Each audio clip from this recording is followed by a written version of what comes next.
शहर से दूर घने जंगलों के बीच बसा एक छोटा सा गांव नूरगढ़।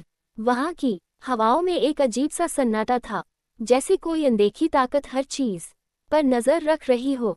गांव के लोग अक्सर एक काले साए की बातें करते, जो रात के अंधेरे में पहाड़ियों से उतरता और अकेले घूमने वालों का पीछा करता। इसी गांव में अनया नाम की एक लड़की रहती थी। उसकी आंखों में अनगिनत सपने थे और दिल में बेशुमार सवाल। एक दिन वह अपनी सहेली रूही के साथ जंगल की ओर गई। ठंडी हवा के झोंके से पेड़ों की पत्तियां सरसराने लगीं और तभी अनया को एक अजनबी की परछाई दिखी। रूही, वहां देखो, कोई है, अनया ने फुसफुसाते हुए कहा।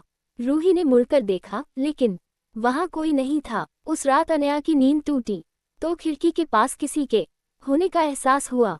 हल्की चांदनी में एक परछाई दिखी, लेकिन जैसे ही उसने दरवाजा खोला, वहां कुछ नहीं था। अगले दिन गांव में एक नया युवक आया, आर्यन। उसका व्यक्तित्व रहस्यमय था, आंखों में एक अनकहा दर्द। अनया को उसकी मौजूदगी अजीब लगी, जैसे वह उसे पहले से जानती हो। धीरे धीरे दोनों की मुलाकातें बढ़ने लगी। आर्यन की बातों में एक अजीब सी गहराई थी। वह अक्सर चांदनी रातों में गांव के बाहरी इलाके में अकेला खड़ा मिलता। तुम कौन हो, आर्यन? एक दिन अनया ने पूछा। आर्यन ने मुस्कुराते हुए कहा, मैं बस एक यात्री हूँ जो अपने अतीत से भाग रहा है।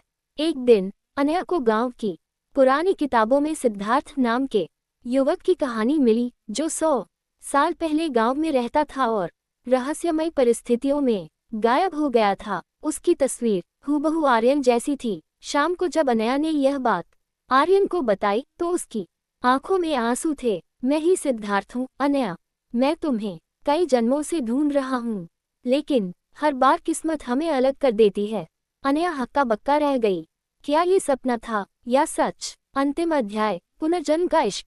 आर्यन ने बताया कि वह और अनया पिछले जन्म में प्रेमी थे, लेकिन उनकी कहानी अधूरी रह गई थी। जब भी उनकी आत्माएं मिलती, समय और परिस्थिति उन्हें अलग कर देते। उस रात जब अनया ने आर्यन का हाथ पकड़ा तो एक चमकदार रोशनी फैली और आर्यन की परछाई धीरे धीरे फीकी पड़ने लगी। क्या तुम फिर से चले जाओगे? अनया की आंखों में आंसू थे। मैं हमेशा तुम्हारे साथ हूँ अनया, हर साए में, हर हवा के झोंके में।